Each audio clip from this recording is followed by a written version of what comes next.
Hablar en público no siempre es fácil, incluso para algunos llega a convertirse en un suplicio.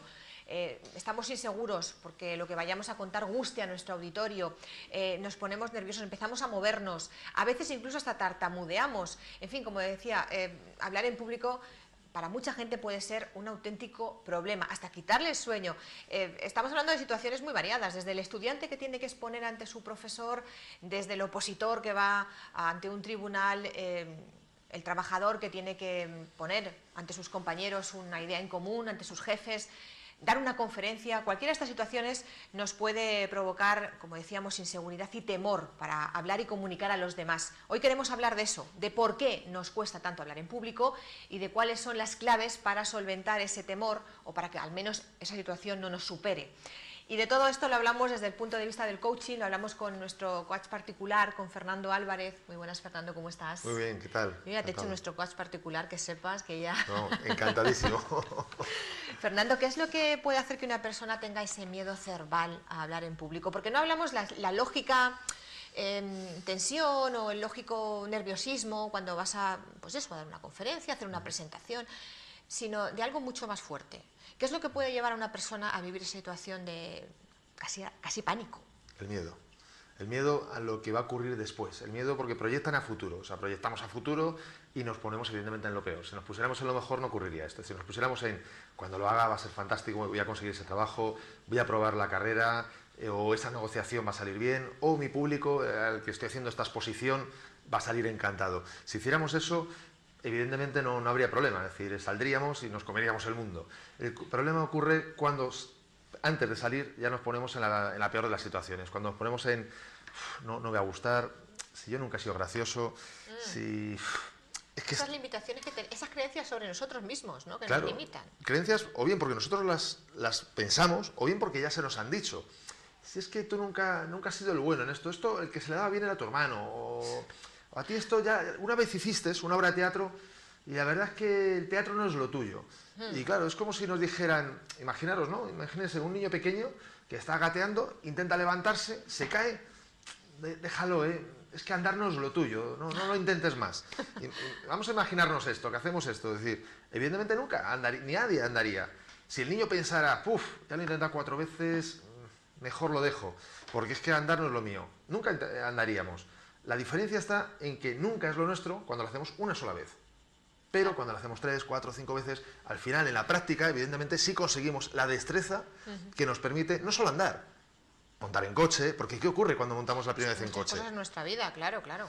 Y lo mismo pasa con el coche. ¿Por qué somos capaces de conducir? Porque nos hemos entrenado, porque hemos aprendido. Hay una técnica. Sí. Y alguien nos la ha enseñado. Eso también es importante a la comunicación.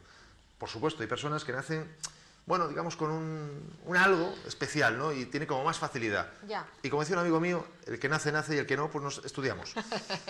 Entonces, Fernando, estamos hablando de que detrás de eso que nos impone, ¿no? El decir, voy a hablar delante de un grupo de personas y me va a costar...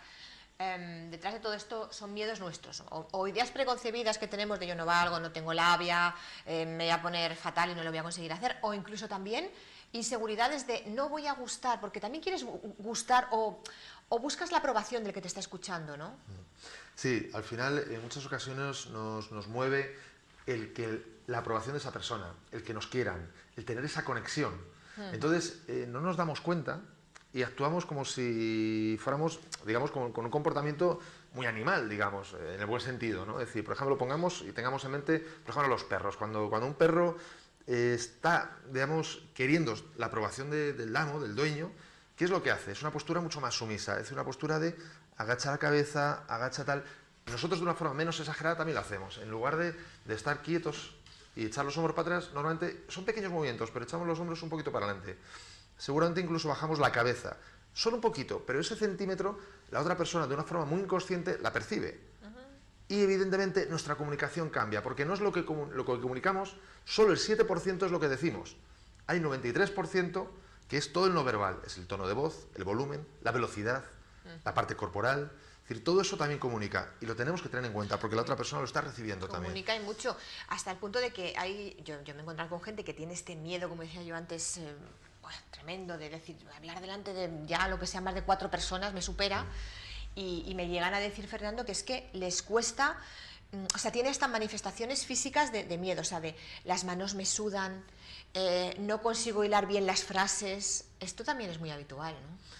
Sí, Una parte física de ese sufrimiento de hablar en público. Somatizan, digamos que a través del cuerpo, de alguna forma, reflejan esa proyección a futuro de qué puede ocurrir.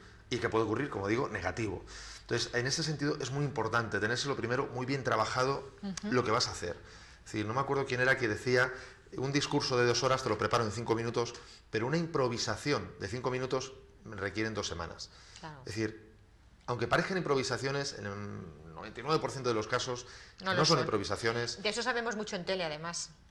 Efectivamente. O sea, en tele la mayoría de las improvisaciones, por no decir todas, no lo son, tienen su guión. Exactamente. Pero está preparado para que parezca espontáneo, para que parezca improvisado. Exactamente. Y eso es lo que hace precisamente que enganche más. Sí que es verdad que de repente algo ocurre y tú lo introduces, un ruido, se ha caído algo, y tú lo introduces en tu speech, en tu charla, en lo que está ocurriendo, pero porque has entrenado, porque has practicado el ser capaz de estar concentrado en varias cosas. Es como en el coche. Lo mismo, es decir, tú vas conduciendo y vas mirando el retrovisor, vas mirando, sabes qué marcha tienes, las revoluciones, si te viene alguien de atrás, si se va a cruzar alguien. Lo mismo ocurre en comunicación. Eso requiere entrenamiento. Saber qué vas a decir, cómo lo vas a decir, qué cara pone esta persona, qué cara pone la otra, el contexto total, y que de repente ocurra algo en el espacio, en el entorno, y ¡paf!, lo introduzcas, como si fuese algo natural, como si lo tuvieras preparado. Y por supuesto podría ser improvisado. Claro, lo que pasa es que eso que tú estás contando, que está muy bien, quien nos esté viendo y tenga ese miedo a hablar en público pensará, bueno, pero ya para eso necesito un poquito de entrenamiento, o sea, un poquito de, no es la primera vez que exponga, sino ya la cuarta o la quinta, para ya que esté yo más bandeado. Te iba a preguntar, la siguiente cuestión iba a ser cómo superamos ese miedo, ya que hemos analizado un poco qué nos puede llevar a tener ese pánico a hablar en público, qué consecuencias incluso físicas puede tener, cómo lo superamos. Creo que me has dado casi la contestación, porque has hablado de una palabra clave, creo que lo has mencionado además varias veces, que es entrenarnos para hablar en público. Entrenarnos es fundamental, es decir, todo buen comunicador ha tenido un entrenamiento. Puede haber que haya personas que tengan una facilidad más natural en hacerlo, aún así han tenido un entrenamiento. ¿Por qué? Porque la comunicación es suficientemente compleja como para hacerla realmente bien, sí es importante que te expliquen, que conozcas ciertas técnicas, ciertos aspectos. Es como el bailar, es decir, hay niños que desde pequeños tienen facilidad para el baile. Sin embargo, si solamente es la facilidad, lógicamente el nivel de excelencia al que alcanzan siempre estará más limitado que si hay alguien que les entrena y les muestra cuáles son las mejores técnicas, cuáles son las mejores formas, y sobre todo va limando esas cosillas que no termina de hacer del todo bien. Otro aspecto muy importante es darse cuenta que el pasado no es igual que el futuro. Que porque en el pasado hayamos hecho algo y no haya funcionado bien, no significa que en el futuro necesariamente tenga que ser exactamente igual. Y nuestra vida es un ejemplo de ello. Hemos hecho muchas cosas en el pasado, hemos vivido muchos momentos en el pasado que no se han reproducido constantemente en el futuro. Tal vez 3, 4, 5 veces, como ese aprender a andar, como ese conducir el coche o suspender un examen. Pero si sigues constantemente intentándolo, con destreza, si te grabas en vídeo, te grabas en audio, te observas, mejoras esas cosas que puedes mejorar, no sé si la tercera, la cuarta o la quinta, pero mejorarás. Y llegará un momento en el que hasta disfrutarás haciéndolo, en lugar de tener ese miedo.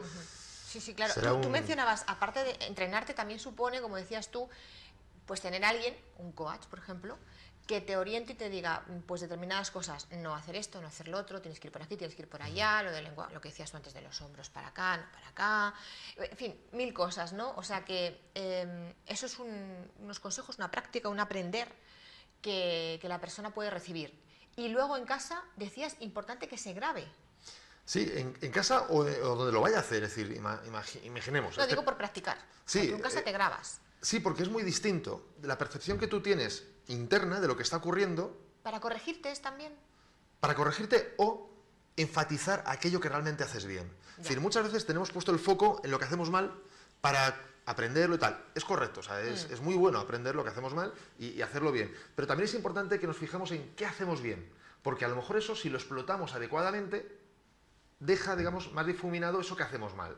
Es decir, hay personas que tienen facilidad para hacer gracia, hay personas que tienen facilidad para contar historias, cosa que es muy importante en la comunicación, ser capaz de no dar datos, sino contar historias.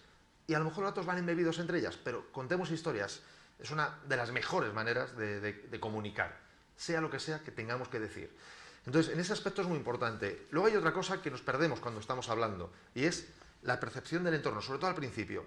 Sin embargo, cuando nos grabamos, empezamos a vernos y tenemos una percepción de, pues no he sido gracioso, no he sonreído, no he dicho esto, no he dicho lo otro, y de repente te ves en vídeo y dices, ostras, sí que lo he dicho, sí que me he sonreído, sí que he hecho tal, pero en tu miedo no tienes, no te das cuenta, no tienes esa conciencia. Fíjate, hay veces que tienes la sensación de, uff, hoy he estado mal, y luego cuando te ves, dices, no, pues fíjate, que me ha salido mejor de lo que yo creía. O sea que es muy importante, lo de grabarse es cierto lo que tú dices, que te ayuda muchísimo y es una de las recomendaciones en ese proceso de entrenamiento para superar el miedo a hablar en público. Hay otra cosa muy importante a la hora de hablar en público que también tenemos que entrenar y sobre todo cuidar, que es manejar bien la respiración. Porque un mal manejo de la respiración, Fernando, cuando estamos hablando en público, nos puede jugar una mala pasada. Sí, esto de que hablas y no puedes continuar. La respiración es importantísima, es como el combustible para un vehículo, lo es todo. Es decir, si tú no respiras, a nivel de voz no puedes comunicar adecuadamente, porque en lugar de ser tú quien decida el volumen, el tono, la velocidad, lo que va a ocurrir es que al final vas a dejarte llevar porque te falta el aire, vas a ir más acelerado, vas a intentar incluso rellenar huecos, porque piensas que puedan pensar que no sabes y en ese sentido te va a faltar el aire. Una cosa muy importante, Pilar, son también, y bien lo sabes, los silencios. Sí. Los silencios son una parte fundamental de la comunicación. Primero porque permites que la otra persona absorba lo que está ocurriendo. Absorba en cuanto a conocimiento, en cuanto a que medite, qué está ocurriendo, reflexione, durante, 2, 5, 6 segundos. Y a ti, eso también te permite poder respirar, poder tomar conciencia del entorno, de qué caras se están poniendo, de si es el mejor momento de seguir por esa línea o si es mejor cambiar, si subir la energía o bajarla, es decir... Claro, hablamos de un silencio, no que te estés 5 minutos callado, unos segundos, ¿no? Y es que es muy importante lo que está diciendo Fernando, porque la persona a la que le cuesta hablar en público generalmente pretende no tener ningún silencio, porque cree que eso, no, lo cuento todo rápido, termino y además es que si me paro parece que voy a dudar. No, nada más lejos, pero es verdad que la persona que tiene miedo a hablar en público procura no dejar silencios. Yo creo que es un error. Fíjate, una recomendación, una sugerencia a todas las personas que nos están escuchando y que quieren atreverse, lo primero, y hacerlo más relajadamente. Cada vez que tú estás guardando silencio, estás evitando decir algo de lo que luego te puedas arrepentir. Cada vez que estás guardando silencio, estás facilitando que la persona conecte con la comunicación y tú solo tienes que guardar silencio, lo más fácil. O sea, lo más fácil es estar callado. Pues sí, mira, a veces sí. Fernando, yo creo que hoy nos has explicado como siempre, ¿no? Pero muy clarito y muy bien, y que cualquier persona que tenga este problema de que le cueste hablar en público, después de este programa va a saber por dónde tirar para solventar ese problema, que para mucha gente es un problema porque necesita hablar en público, necesita hablar delante de otros.